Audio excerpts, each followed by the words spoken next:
Hey folks, welcome back to Canada's Boxing Channel. It's Saturday morning with me. May well be Saturday evening with you, or I guess conceivably it could almost be Sunday morning. Anyhow, hope everyone's doing well, having or had a good day. It looks like my respite from the heat is at an end. It's going to be another roasting hot day today, and I have a list of things that need to be attended to, especially as we're going to be having a guest come to stay with us. And apparently it's important that all the outside yard and lawns, etc., look ship-shape. So there we go. That'll be my day. Right, to boxing. Yesterday, Jamie, wasn't it good to have him back, eh? Jamie and I touched on the rumor, the speculation, I'm not sure what you really would call it, that we might have foisted upon us, perhaps is the right expression, the battle of the two gold medalists, Anthony Joshua and Tony Yoka. Now, I understand that those who are less than charitably inclined might say that both gold medals are somewhat tarnished, because I know that there's a sector of the population out there that think that Anthony Joshua was fortunate to get the gold medal in 2012, the London Olympics, and that Tony Yoka, who beat Joe Joyce and on the way also beat Filip Hrgovic, was fortunate to get the gold medal in the 2016 Olympics. But regardless, they are both Olympic gold medalists. Whether a sector of the boxing fans out there think that it's bogus or not, the records are what the records are. I can see how this would be marketed. Of course, the battle of the gold medalists, like it's the obvious thing. I'm not sure how it would sell. I mean, Anthony Joshua, and again, whether you like him or not, I actually tend to sort of lean towards Anthony Joshua. I think sometimes people are a bit harsh on him. I'm not saying that I'm a massive fan. I mean, I'm not really a massive fan of anybody, as I've said before. The people that you could say I was a fanboy of are at least retired, and in most cases, I think nearly all cases, have passed away. Anyhow, like him or not, Anthony Joshua could sell out a stadium, possibly even without a dance partner as such. I mean, Tony Yoka, he would be a hard sell without a marquee name attached to the fight, because I don't think Tony Yoka is very well known outside of a relatively small number of boxing fans. Excuse me a second. But let's have a look at Tony Yoka, and then we can decide, is this a fight we would like to see? Is this, nothing more than a move around for Joshua? Would there be some jeopardy? Let's have a look at his record. So I've made some notes because I never remember, because I actually don't know Tony Yoka's record as well as I know, the top echelon of boxers, which again would indicate that maybe he's not a strong ticket seller kind of thing. 17 fights, 14 wins, 3 losses. Not a bad record on paper, right?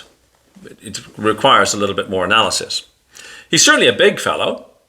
By the way, Tony Yoka, born in Paris, fights out of Paris, mostly fought in Europe, I think. Again, a relatively niche market for Tony Yoka. But as I say, big lad, 6'7". His last few fights, he's come in around that 255, 259. So to make the math easy, we call it 260, right? So he's certainly a big man, taller than Joshua, actually. He's known as La Conquête, I think. The Conquest, anyhow. He's 33 years old, so he's still young for a heavyweight, and he just clicked over 33 back in April. So he's not old. 2015, bronze at the European Championships. 2015, got a gold at the Worlds. 2016, like we said, he got the Olympic gold, beating Hrgović on the way in semis, I think, and then beating Joe Joyce. Though many people say it should have been given to Joe Joyce. I guess if you're French, you might not agree. But certainly in the Anglo-sphere, people seem to think that Joe Joyce prevailed. Interesting fun fact, way back in 2010 in Singapore at the World Youth Olympics, he beat none other than Joseph Parker, who's now the WBO interim champion. Tony Yoka turned pro in 2017. Now, everything was good. And in fact, he had some decent wins. Beat Dave Allen. And Dave Allen said that Tony Yoka was like punching like a freight train. My words, not his. I can't remember how he described it, but he was, devastating puncher. Beat Christian Hammer. Those probably are his best wins. There may or may not be a question mark, however. Never failed a PED test, ever. However, he missed several testing appointments. You can draw your own conclusions from that. I am not drawing any. These are just factual statements. But he has never failed a PED test. Now, everything was good until 2022. He was supposed to fight Carlos Takam. Now, Carlos Takam pulled out. Bacoli, yes, Martin Bacoli, he of the vegan buffet fame, Bacoli said, I'll do it, I'll step in. Then I think what happened is that was postponed. This is all around the COVID time, right? And Tony Yoka was looking again at Takam. I guess he was keen to fight Takam. Now, the IBF said, no, you can't. You've got to fight Bacoli. You've got a contract in place. Well, he fought Bacoli, and in theory, he lost a majority decision. I say in theory because he was dropped in the first round, he was dropped in the fifth round, and most observers would say that, it really ought not to have been a majority decision loss. It should have been a unanimous decision loss. Regardless, he lost to Martin Bacoli. Now, no shame in losing to Martin Bacoli. Martin Bacoli, like him or not, is, a highly rated heavyweight. The King of Scotland, and of course without a shadow of a doubt, the King of Sparring.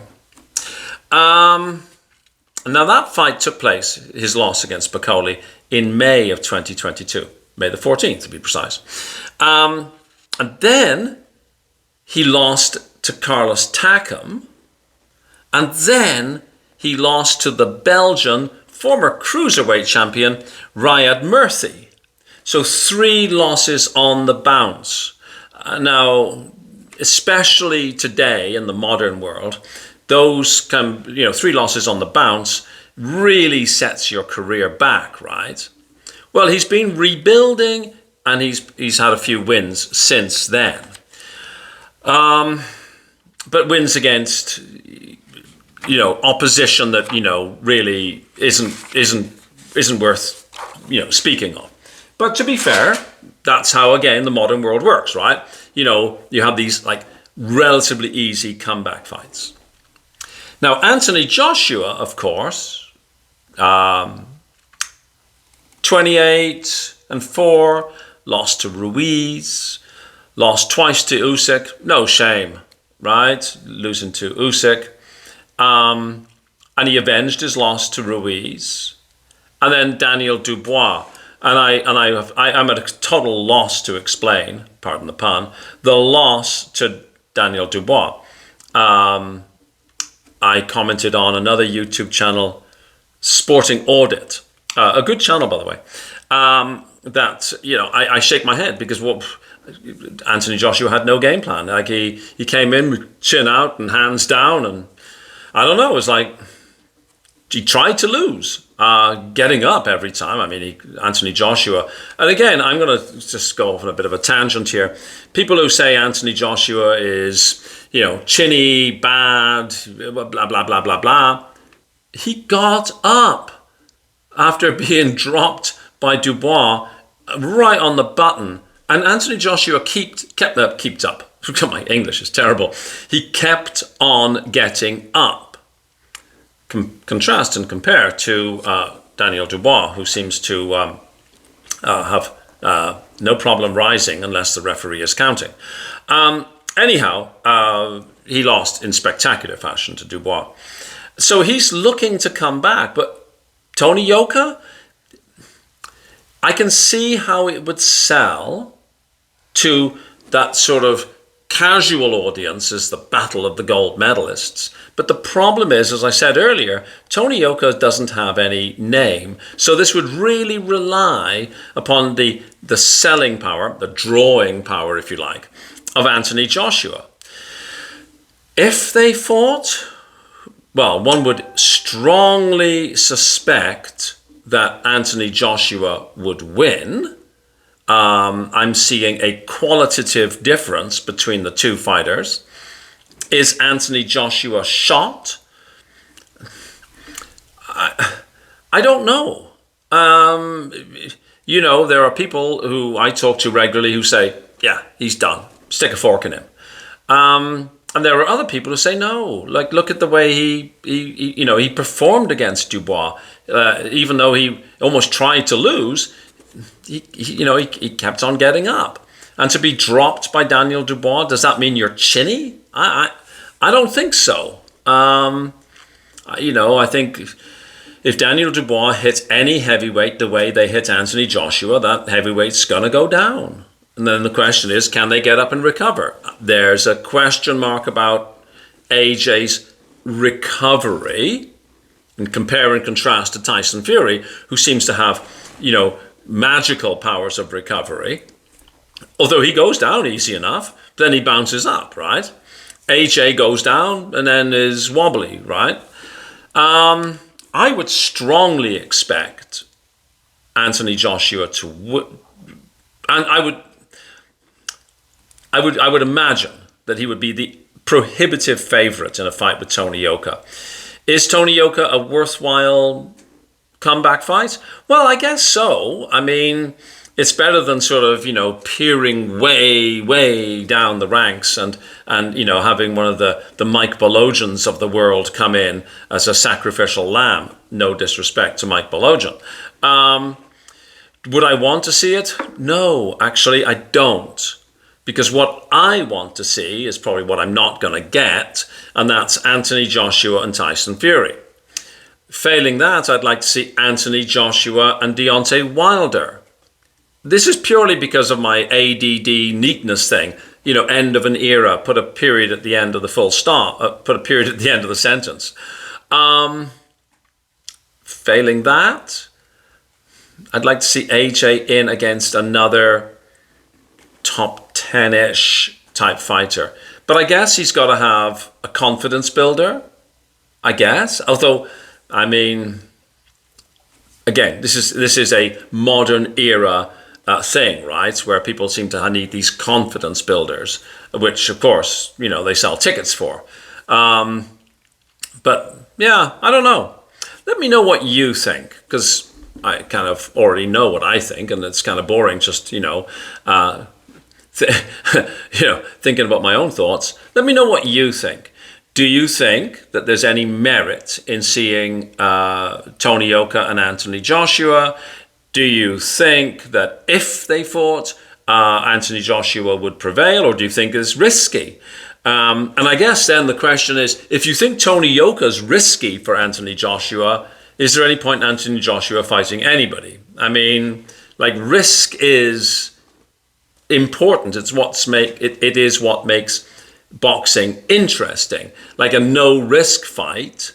Well, if we're talking about a no-risk fight, then go and fight Jake Paul. Like, surely Jake Paul would provide Anthony Joshua with as much resistance as I would. In other words, zero.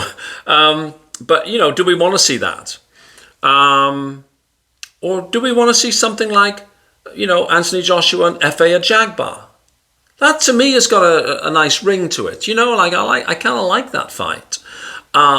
So where does Anthony Joshua go? And is Tony Yoka the right kind of guy? That's my question. There we go. Oh, and talking about questions, I have written down a bunch of questions that I've had in the comments section.